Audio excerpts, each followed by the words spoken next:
أن محمد رسول الله. حي على الصلاة حي على الفلاح قد قامت الصلاة قد قامت الصلاة الله أكبر الله أكبر لا إله إلا الله.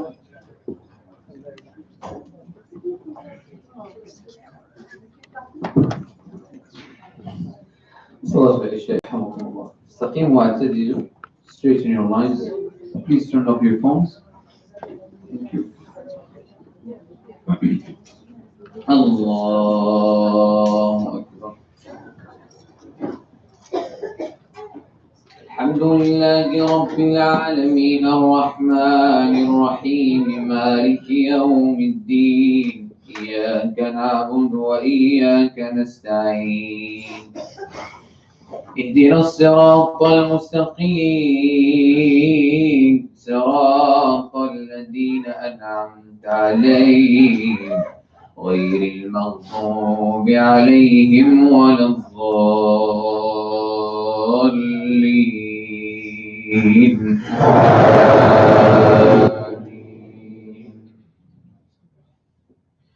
وقال الذين لا يرجون لقاءنا لولا أنزل علينا الملائكة أو نرى ربنا لقد استكبروا في أنفسهم وعتوا عتوا كبيرا. يوم يرون الملائكة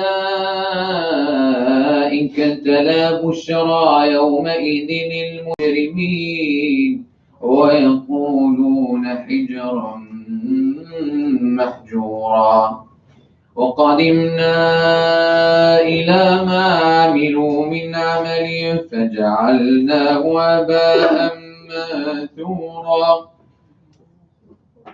أصحاب الجنة يومئذ خير مستقرا وأحسن مقيلا. ويوم تشقق السماء بالغمام ونزل الملائكة تنزيلا. الملك يومئذ الحق للرحمن وكان يوما على الكافرين عسيرا. ويوم يعض الظالم على يديه يقول يا ليتني اتخذت مع الرسول سبيلا. يا ويلتى ليتني لم أتخذ فلانا خليلا لقد أضلني عن الذكر بعد إذ جاءني وكان الشيطان للإنسان خذولا. وقال الرسول يا رب إن قوم اتخذوا هذا القرآن مهجورا. وكذلك جعلنا لكل نبي عدوا من المجرمين وكفى بربك هاديا ونصيرا. وقال الذين كفروا لولا نزل عليه القرآن جملة واحدة كذلك لنثبت به فؤادك ورتلناه ترتيلا. الله أكبر. سمع الله لمن حمده. الله أكبر.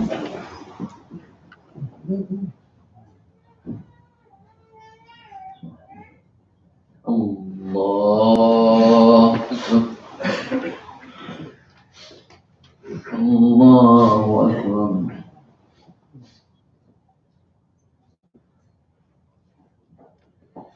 الله أكبر. الحمد لله رب العالمين الرحمن الرحيم مالك يوم الدين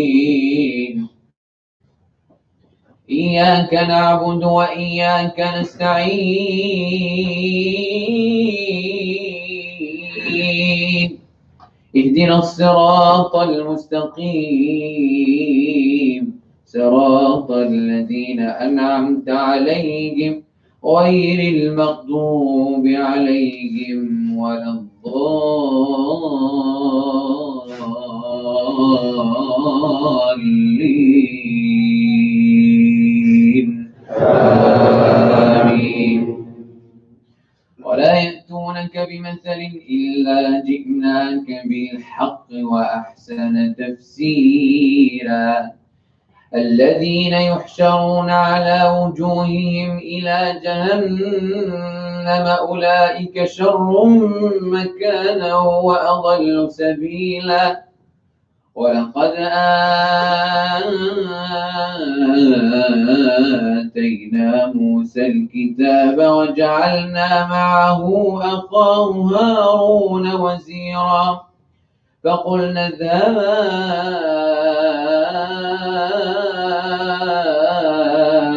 إلى القوم الذين كذبوا بآياتنا فدمرناهم تدميرا وقوم نوح لما كذبوا الرسل أغرقناهم وجعلناهم للناس آية وأعتدنا للظالمين عذابا أليما وعادا وثمود وأصحاب الرس وقرونا بين ذلك كثيرا وكلا ضربنا له الأمثال وكلا تبرنا تتبيرا ولقد أتوا على القرية التي أمطرت مطر السوء أفلم يكونوا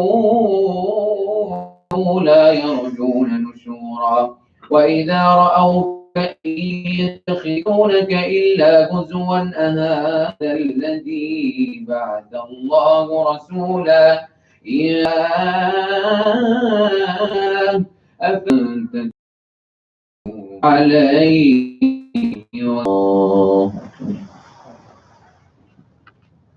سمع الله لمن حمد الله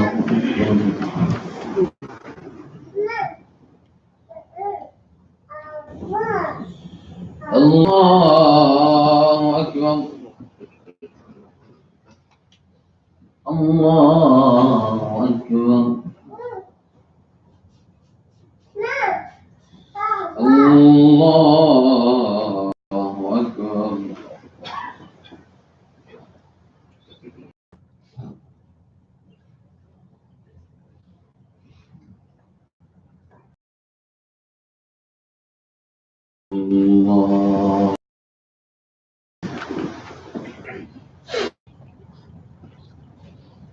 الله أكبر سمع الله لمن حمده الله أكبر الله أكبر الله أكبر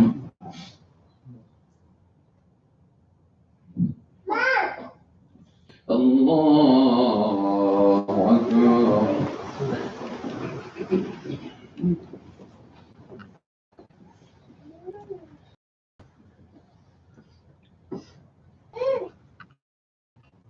السلام عليكم ورحمة الله.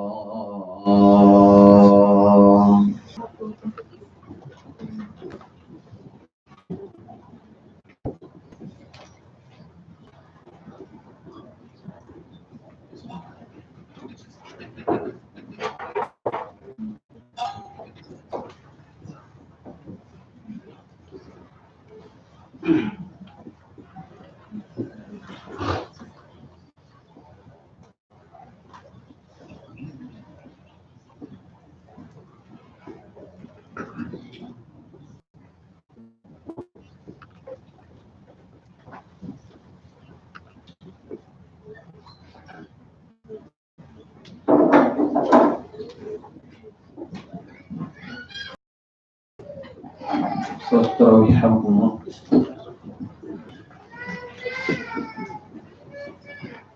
Inshallah, we will have sajda in the second rak'ah. Sajda in the second rak'ah, inshallah. Allahu Akbar. الحمد لله رب العالمين الرحمن الرحيم مالك يوم الدين إياك نعبد وإياك نستعين اهدنا الصراط المستقيم صراط الذين أنعمت عليهم غير المغضوب عليهم ولا الضالين.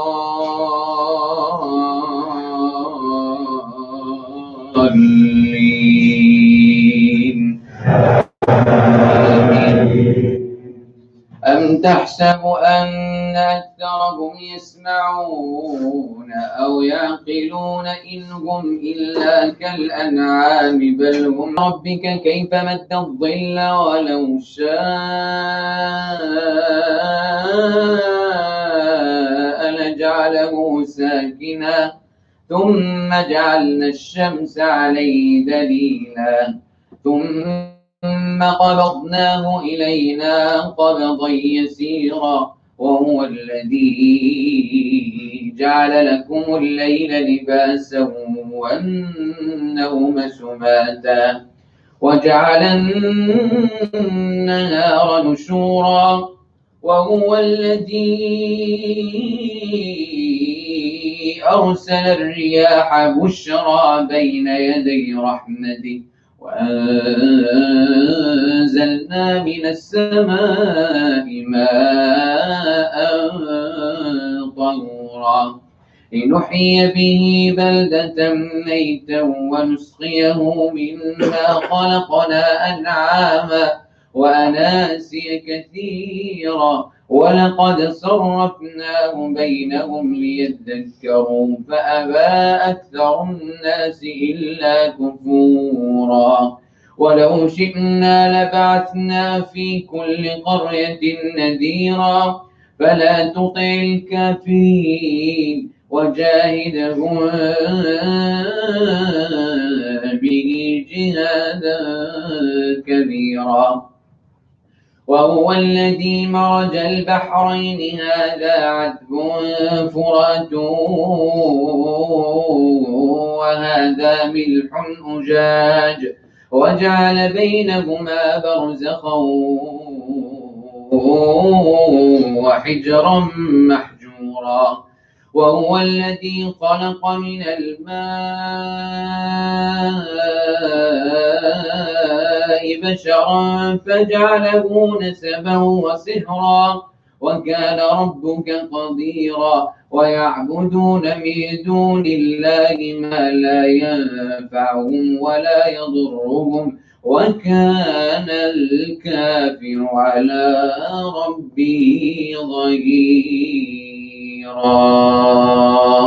الله أكبر.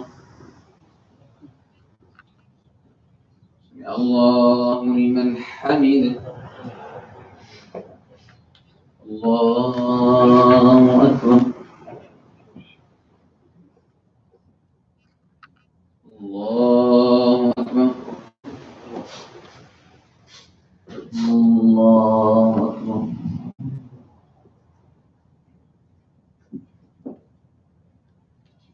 الله أكبر. الحمد لله رب العالمين الرحمن الرحيم مالك يوم الدين إياك نعبد وإياك نستعين اهدنا الصراط المستقيم صراط الذين أنعمت عليهم غير المغضوب عليهم ولا الضالين.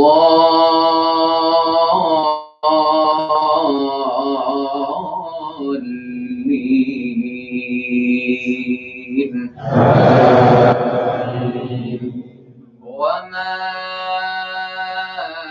أرسلناك إلا مبشرا ونذيرا قل ما أسألكم عليه من أجر إلا من شاء يتخذ إلى ربه سبيلا وتوكل على الحي الذي لا يموت وسبح بحمده وكفى به بذنوب عباده خبيرا الذي خلق السماوات والأرض وما بينهما في 6 أيام ثم استوى على العرش الرحمن فاسأل به خبيرا وإذا قيل لهم اسجدوا للرحمن قالوا وما الرحمن أنسجد لما تأمرنا وزادهم نفورا الله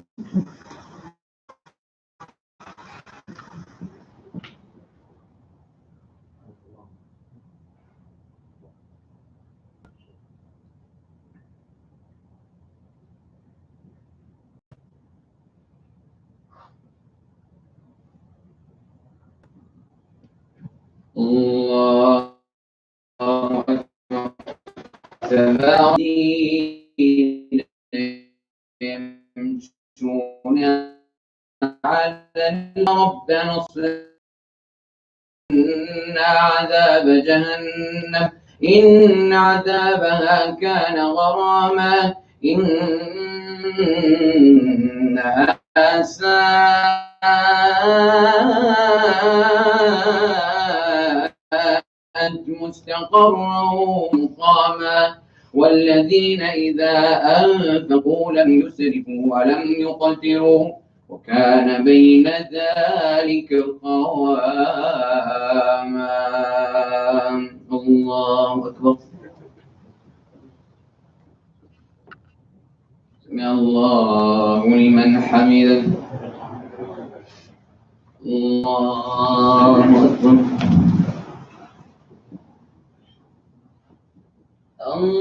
الله أكبر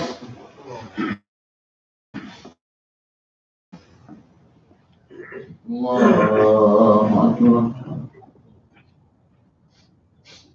الله أكبر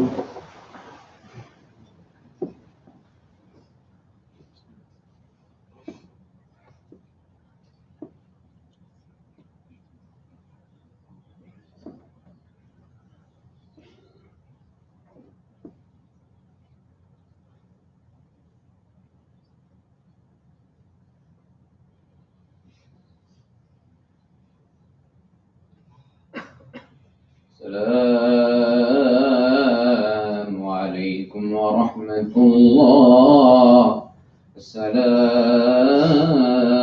عليكم ورحمة الله إن شاء الله نستكمل ركعة عن سورة الشعراء.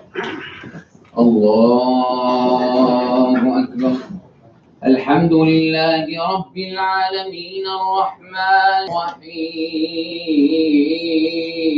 مالك يوم الدين إياك نعبد وإياك نستعين اهدنا الصراط المستقيم صراط الذين أنعمت عليهم غير المغضوب عليهم ولا الضالين آمين والذين لا يدعون مع الله إلها آخر ولا يقتلون النفس التي حرم الله إلا بالحق ولا يزنون ومن يفعل ذلك يلقى أثاما يضاعف له العذاب يوم القيامة ويخلد فيه مهانا إلا من تاب وآمن آمن وعمل عملا صالحا فأولئك يبدل الله سيئاتهم حسنات وكان الله غفورا رحيما. ومن تاب وعمل صالحا فإنه يتوب إلى الله متابا. والذين لا يشهدون الزور وإذا مروا باللغو مروا كراما. والذين إذا ذكروا بآيات ربهم لم يخروا عليها صما وعميانا. والذين يقولون ربنا هب لنا من أزواجنا وذرياتنا قرة أعين واجعلنا للمتقين إماما. أولئك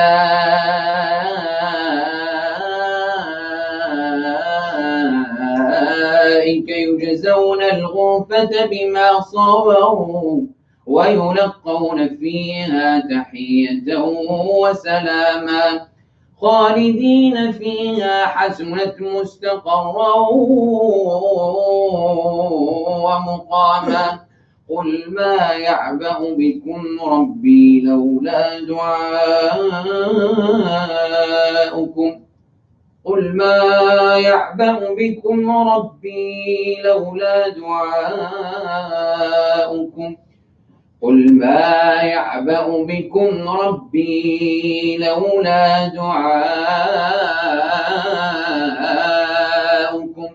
فقد كذبتم فسوف يكون لزاما. الله أكبر.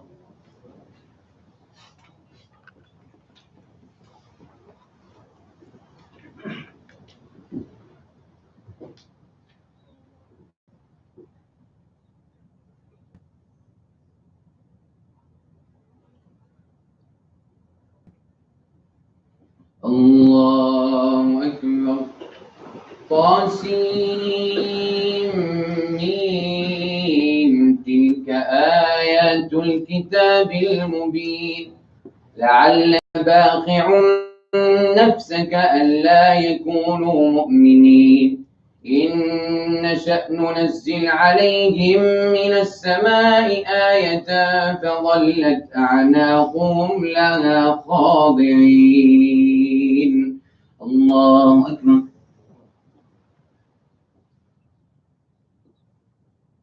سمع الله لمن حمده. الله أكبر.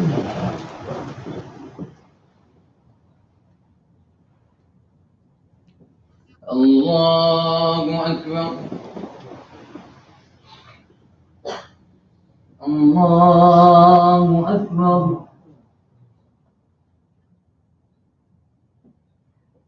الله أكبر. الحمد لله رب العالمين الرحمن الرحيم مالك يوم الدين إياك نعبد وإياك نستعين اهدنا الصراط المستقيم صراط الذين أنعمت عليهم غير المغضوب عليهم ولا الضالين.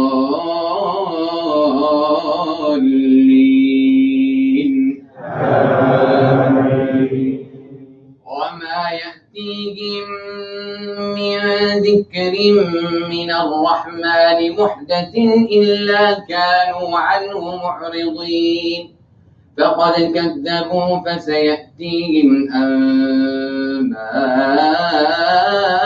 ما كانوا به يستهزئون. أولم يروا إلى الأرض كم أنبتنا فيها من كل زوج كريم إن في ذلك لآية وما كان أكثرهم مؤمنين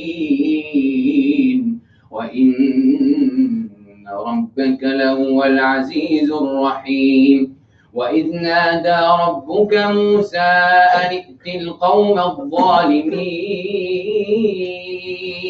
قوم فرعون ألا يتقون قال رب إني أخاف أن يكذبون ويضيق صدري ولا ينطلق لساني فأرسل إلى هارون ولهم على ذنب فأخاف أن يقتلون قال كلا فاذهبا بآياتنا إنا معكم مستمعون فأتنا فرعون فقولا إنا رسول رب العالمين أن أرسل معنا بني إسرائيل قال ألم نربك فينا وليدا ولبثت فينا من عمرك سنين وفعلت فعلتك التي فعلت وأنت من الكافرين. الله أكبر.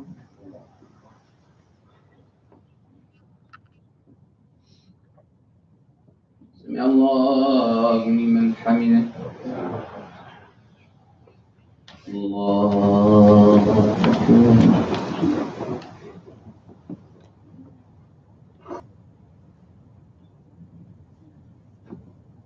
الله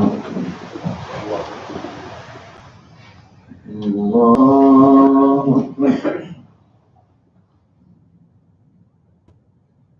الله أكبر.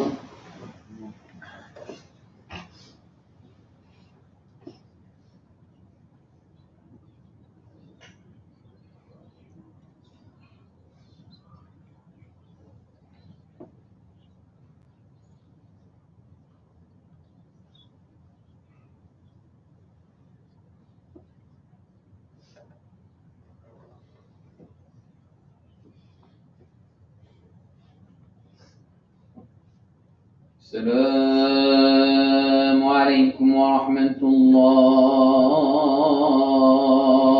السلام عليكم ورحمة الله.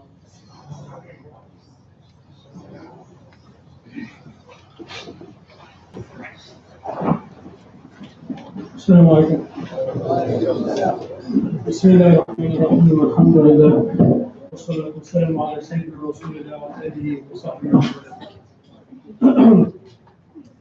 When a racehorse is racing in the track, the horses that win usually they run the second half of the race faster than the first half.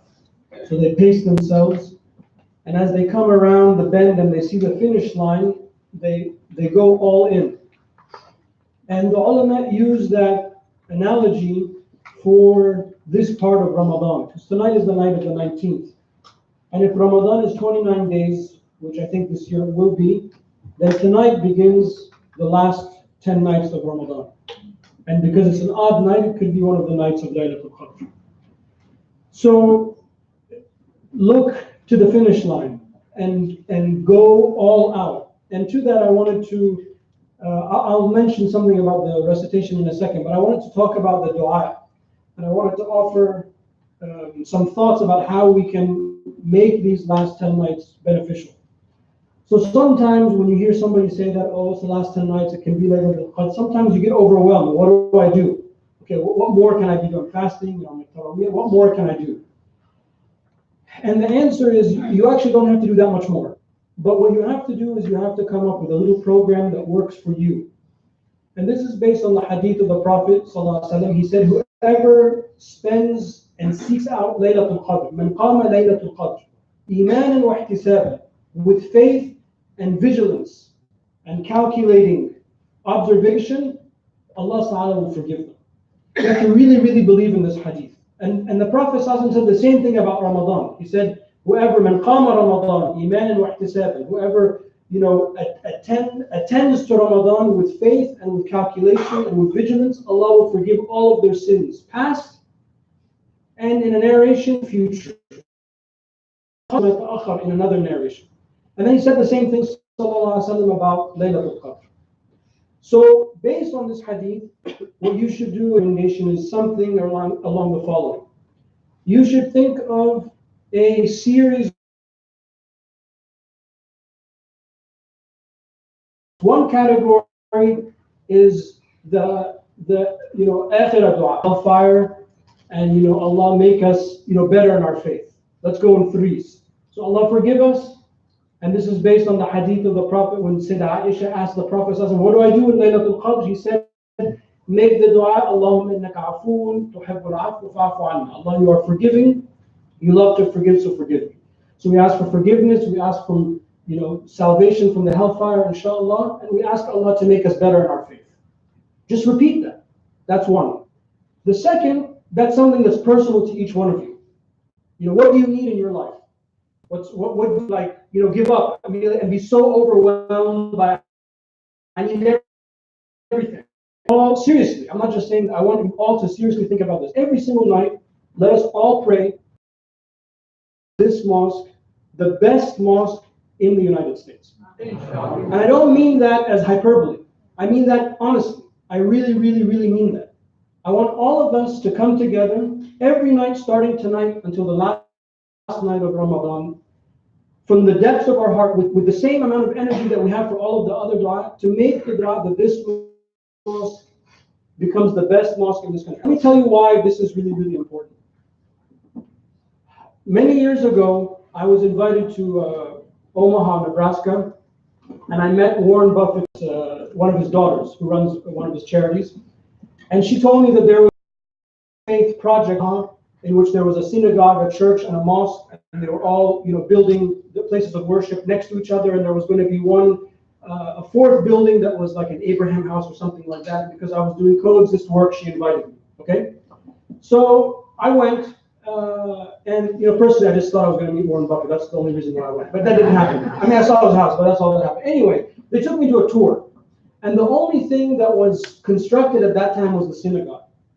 And I remember I walked into the synagogue. It was just, it was just a shell. And I remember I walked in. It was a huge hall, like a hall like this. It was all concrete, but throughout the floor there were these little grooves, almost as narrow as the strings on the floor. And it was so ubiquitous. So I asked the person who was giving the tour, what are these grooves? And he said, this community has a disproportionate number of elderly people, and most of them, like 95% of them, wear hearing aids. And there's a special technology that if we run these wires in the ground, the minute the person with a hearing aid walks into the hall, their hearing aid will plug into the speakers. And then that hit me. This wants to be the best mosque. It has nothing to do with, but this has to do with catering to the needs of the people that are in that community. That was their need. Alhamdulillah, you're all young. You're still not there yet. So we'll do that. A few Ramadans from now, we'll do that. Go to the needs. And, it's easy for me to say the mosque is important because, the situation out there is pitiful. They're in the boons, they want to build a mosque like ICCP. Or somebody is enlightened and say, oh, where did you learn your Islam? Because I went to ICCP. It becomes a standard.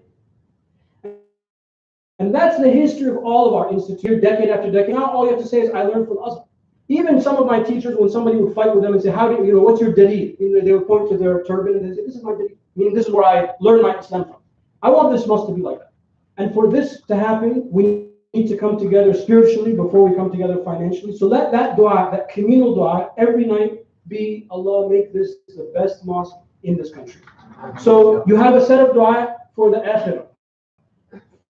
Forgiveness, freedom from the hellfire, better in your faith. Then you have dua that's for yourself. And don't make it like 50 things long. You're going to get overwhelmed. Take 5 things that are in your life and every night say them, and then the communal dua. Do this when you break your fast, and then try to wake up 5, 7, 10 minutes earlier than you usually do for suhoor, and do it again. If you do that, you got Laylatul Qadr. That's it. That's how easy it is. But you have to do it every night. That's what the Prophet ﷺ meant. If you stand the night of Laylatul Qadr with faith, meaning that you believe in what we're saying, obviously because it's the Prophet ﷺ taught us, and ihtisaban, and you are getting ready for it, you're calculating for it, you are being measured about it, Allah subhanahu wa ta'ala will forgive your sins. That's how you make it out of Laylatul Qadr. Don't think that, oh, I gotta stay up all night and I can't because I have school or I have work. You don't have to stay up all night. You don't have to do that. But what you need to do is you need to have that special dua program that you're going to do every night, starting tonight until the last night. Make sense? Okay, for the recitation, I have a little factoid for you. When Pharaoh, where فين أفهم ربك فينا وليدا.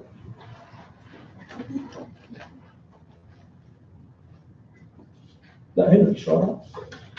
No, you just read it. You just read it.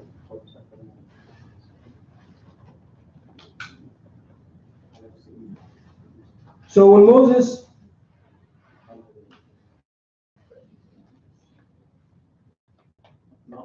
they said that actually Musa is not the name of Moses. Moses is not his name, but Moses is a description. But his name is Walid. And they cite this verse in a Shura, verse 18. They say, didn't we raise you as a young boy? But some of the ulama, they said, no, Walida here is his name. I was saying, oh, Walid, didn't we raise you in our house? So that's a fact for you. So some of the ulama say, they say that Moses' real name is Walid. And Moses or Musa, well,